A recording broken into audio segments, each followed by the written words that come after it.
పెళ్ళైనా పండగైనా వేడుక ఏదైనా పట్టుచీరల ప్రత్యేక వేదిక వారాహి సిల్క్స్.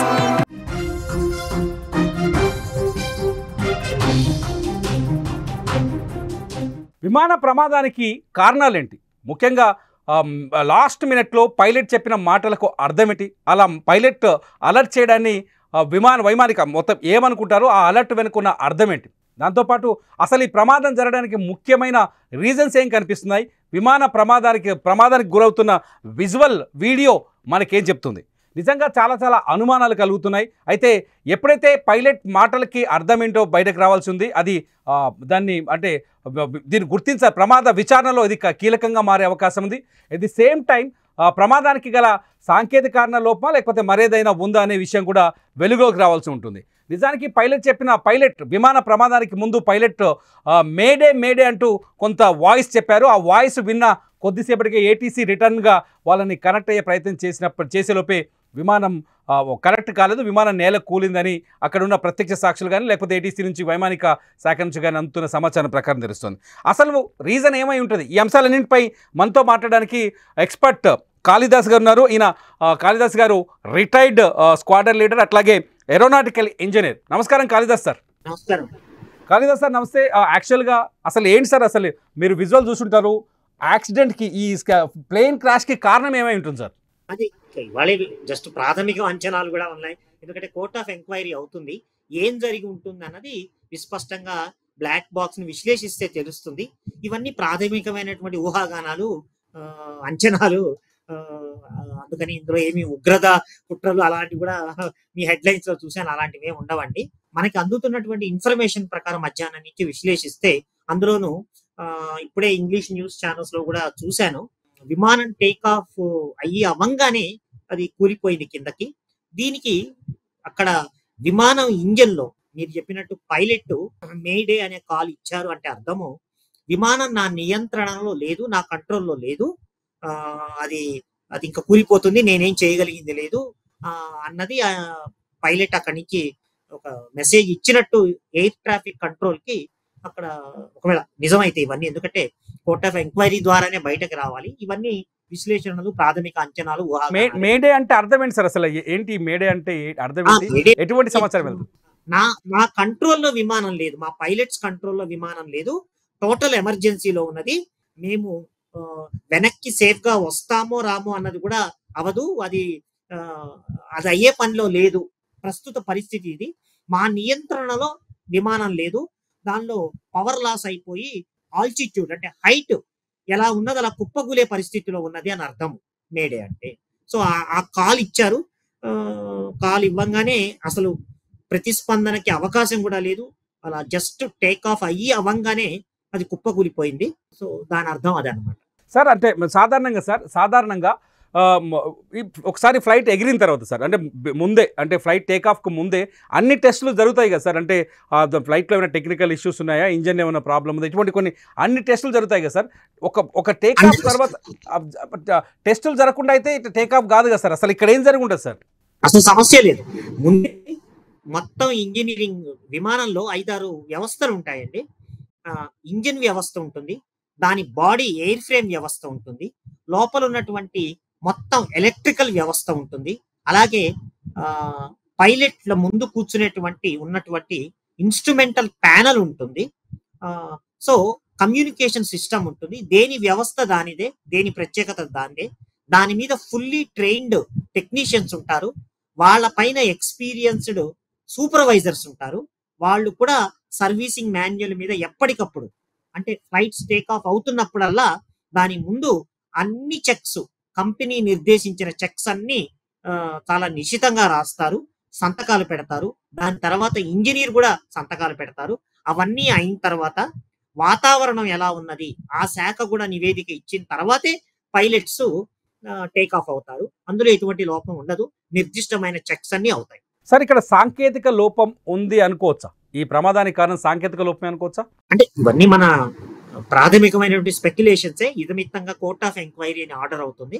దానిలో కాక్పీస్ వాయిస్ రికార్డరు అంటే బ్లాక్ బాక్స్ అంటారు, ఆ బ్లాక్ బాక్స్ లో ఏం జరిగింది అన్నది చాలా వరకు తెలుస్తుంది. అందులో 2 ప్రధానమైనటువంటి కాంపోనెంట్స్ ఉంటాయి. ఒకటి కాక్పిట్ వాయిస్ రికార్డరు, పైలట్స్ వాళ్ళతో ఏం మాట్లాడుకున్నారు, కింద ఏటీసీ ఎయిర్ ట్రాఫిక్ కంట్రోల్ తో చిట్ట చివరి నిమిషం వరకు ఏం మాట్లాడారు, తర్వాత ఫ్లైట్ డేటా రికార్డర్ అని ఉంటుంది. ఆ మొత్తం విమానంలో ఉన్నటువంటి వ్యవస్థలన్నీ ఎలా పనిచేస్తున్నాయి అన్నది మోర్ దాన్ 150 పారామీటర్స్ అన్నిటిని రికార్డ్ చేస్తుంది. అందులోనూ ఇప్పుడు డిజిటల్ యుగం నడుస్తుంది, చాలా పర్ఫెక్ట్ గా రికార్డ్ అవుతుంది. ఆ బ్లాక్ బాక్స్ ని విశ్లేషిస్తే ఏం జరిగిందని చాలా స్పష్టంగా వస్తుంది. ఇప్పుడు స్పెక్యులేషన్స్ లో చూస్తే సర్వసామాన్యంగా బయట నుంచి ఎక్స్టర్నల్ ఫ్యాక్టర్స్, ఏదైనా బర్డ్ హిట్స్, ఇది వేగంలో టేక్ ఆఫ్ అవుతుంది కదా, టేక్ ఆఫ్ అయినప్పుడు ఎంత లేదన్నా 250 కిలోమీటర్ల వేగంతో ఉంటుంది. సో ఆ వేగంలో క్రూజింగ్ అంటే దూసుకుపోతున్నప్పుడు బర్డ్స్ ఏదన్నా తగిలితే ఏమవుతుంది, బయట నుంచి వచ్చేటువంటి గాలి ఇంజన్ లోపలికి వెళ్లకుండా, ఎందుకంటే గాలిలో ఆక్సిజన్ ఉంటుంది, లోపల ఏవియేషన్ టర్బైన్ ఫ్యూయల్, మన పెట్రోల్ డీజిల్ లాగా విమానాలను నడిపే ఫ్యూయల్ ఉంటుంది. అవి కంబషన్ ఛాంబర్ లో ఆక్సిజన్ ఫ్యూయల్ రెండు కలిసి పవర్ జనరేట్ అవుతుంది. సో బయట ఏదైనా డ్యామేజ్, ఒక పక్షి కానివ్వండి, ఇంకేదైనా ఫారిన్ ఆబ్జెక్ట్ డ్యామేజ్ గనక అయితే పొరపాటున, లేదా ఏదైనా బ్లేడ్స్ లో గానీ అక్కడ మెకానికల్ ఫెయిల్యూర్ అయితే లోపలికి వచ్చే గాలి సరిపోదు. ఆ గాలి సరిపోనప్పుడు ఫ్యూయల్ లో మిక్స్ అయ్యేటువంటి ఆక్సిజన్ లో దాని యొక్క థ్రస్ట్ ఏదైతే జనరేట్ అవుతుందో అది పూర్తి స్థాయిలో ఉండదు. అది బయట ఏదన్నా జరిగితే, లేదా బయట పరిస్థితి, వాతావరణము, బర్డ్స్ అటువంటి ప్రతిబంధకాలు ఏమీ లేనప్పుడు అంతర్గతంగా ఇంజన్ లోకి వచ్చే ఫ్యూయల్ ఏదైతే ఉంటుందో దాని సరఫరాలో ఏదన్నా ఆటంకం కానీ అడ్డం కానీ ఏదైనా ఏర్పడితే అప్పుడు కూడా ఇంజన్ యొక్క పవర్ లాస్ అవుతుంది. సో విశ్లేషిస్తే వార్తా కథనాలలో ఉన్నటువంటి వాటన్నిటిని మధ్యాహ్నం నుంచి చూస్తున్నా నేను కూడా. సో పవర్ లాస్ అయినట్టు పైలట్ మెసేజ్ ఇచ్చినట్టు వార్త బయటకు వస్తుంది. ఒకవేళ అదే నిజమైతే ఆ పవర్ లాస్ కి ఈ ఈ 2-3 సాంకేతిక లోపం అన్నా కావచ్చు, ఇందాక నేను చెప్పినట్టు బయట నుంచి ఏదైనా ప్రతిబంధకం ఏర్పడచ్చు. ఏది అయి ఉంటుంది అన్నది కోర్ట్ ఆఫ్ ఎంక్వైరీలో తేలుతుంది. అప్పటిదాకా మనం ఏమీ చెప్పలేం. సార్, ఇప్పుడు ఈ బోయింగ్ విమానం ఇది 787 బోయింగ్ విమానం. ఈ బోయింగ్ విమానానికి ఉండే ప్రత్యేకమైన లక్షణాలు ఏంటి సార్? అంటే ఇంత 11 ఇయర్స్ అవుతుంది అంటున్నారు ఇది విమానం బయటకు వచ్చి, ఇప్పుడు సర్వీస్లో ఉండి. కొంచెం కొత్త విమానమే అయినప్పటికీ ఈ ప్రమాదానికి గురవడానికి అంటే సాంకేతిక లోపం ఉండడానికి ఆస్కారాలు చాలా తక్కువ అనే చర్చ కూడా ఒకటి నడుస్తుంది. చూడండి, ఇప్పుడు ఏ వ్యవస్థ అయినా ఫుల్ ప్రూఫ్ 100% ఫెయిల్ కాదని ఎక్కడా ఉండదండి. రకరకాల కారణాలు అయితే ఎయిర్ సేఫ్టీ అన్నది చాలా బాగా ఉంటుంది. మన దేశంలో నిరంతరం పర్యవేక్షిస్తుంటారు. విమానాల్ని ఎలా నడపాలి, ఎప్పటికప్పుడు ఎన్నో ఛాలెంజెస్ వస్తున్నా కూడా, ఎందుకంటే వాతావరణం కానీ ప్రతికూల వాతావరణం, ఎక్స్టర్నల్ ఫ్యాక్టర్స్ చేతిలో ఉండవు. సో వాటిని ఎలా హ్యాండిల్ చేయాలన్నది పైలట్స్ కి చాలా తర్ఫీదు ఉంటుంది. వారు చాలా బాగా ట్రైన్ అయి ఉంటారు. పైగా ఇప్పుడు ఇక్కడ ఉన్నటువంటి పైలట్స్ 7-8 వేల గంటలు వీటి మీద ఎగిరారు.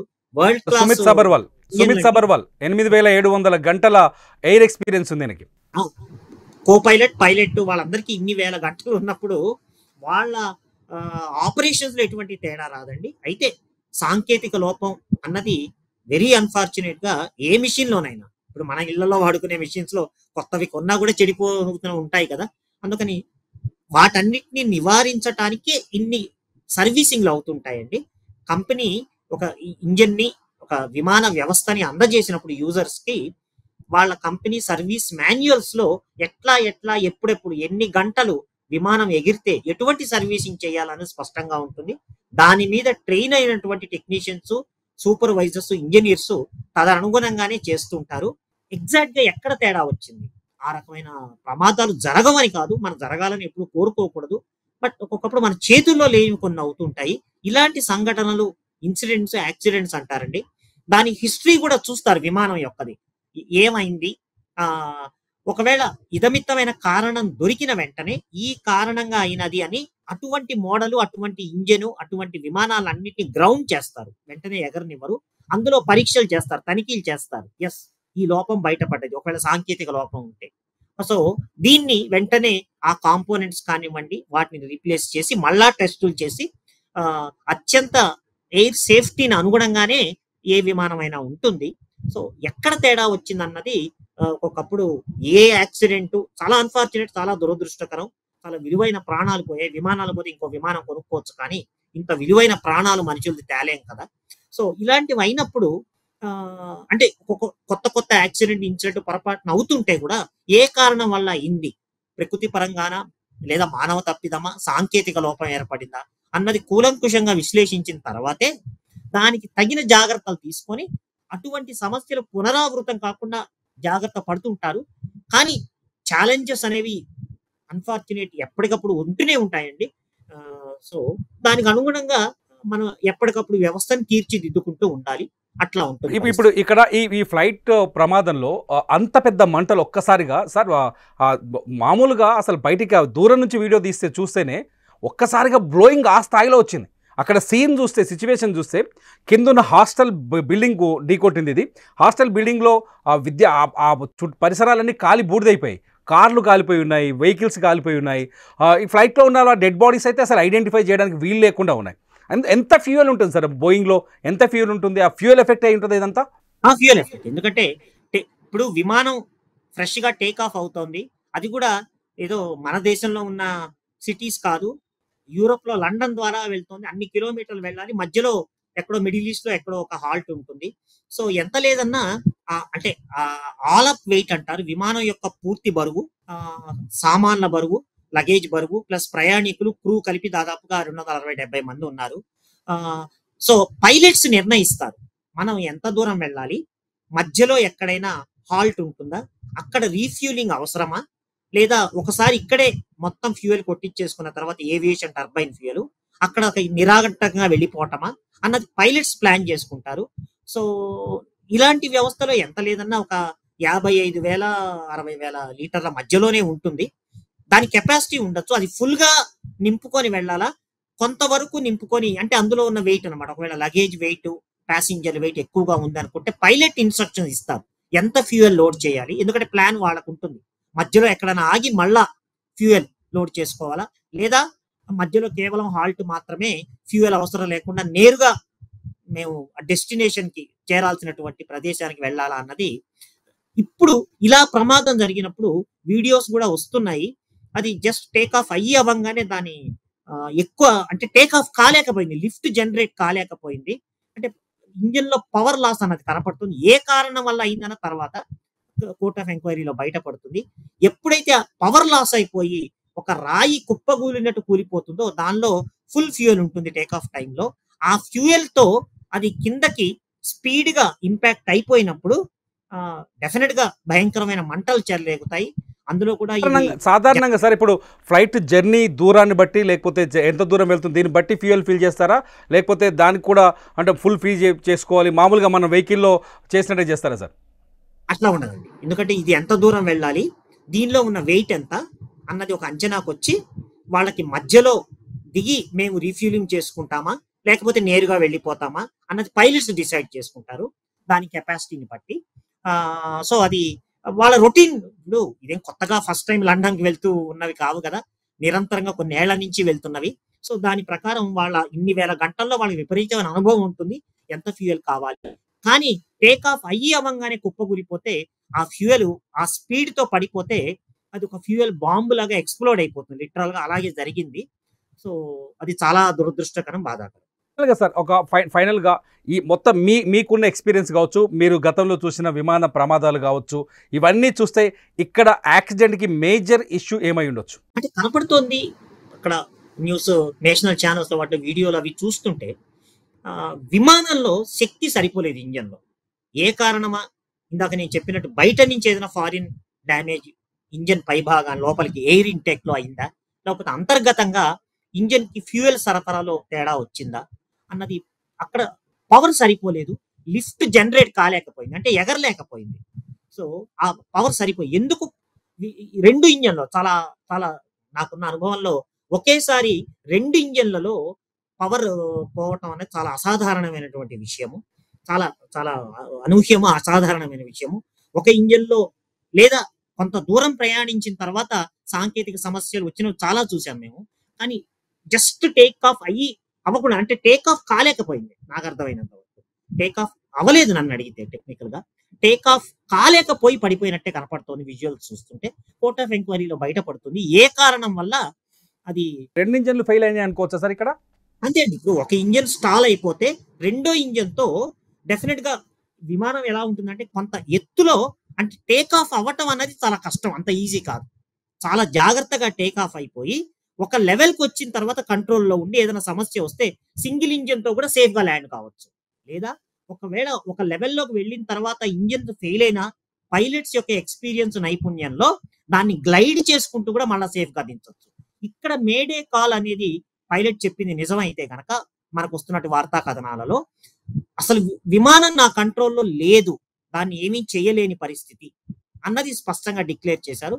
చాలా బాధాకరంగా అలా బహుశా పైలట్ చెప్పిన కొద్ది సెకండ్లలోనే అది కుప్పగూలిపోయినట్టే కనపడుతుంది. Right sir, thank you so much sir.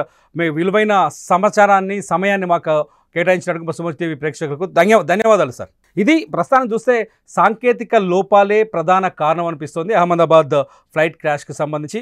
పూర్తి వివరాలు మాత్రం ఎంక్వైరీలో బయటపడతాయని చెప్తున్నారు ఎక్స్పర్ట్ కాళిదాస్ గారు. చూస్తూనే ఉండండి. విమాన ప్రమాదానికి సంబంధించిన అప్డేట్ సమాచారం కోసం Suman TV live and Suman TV digital live.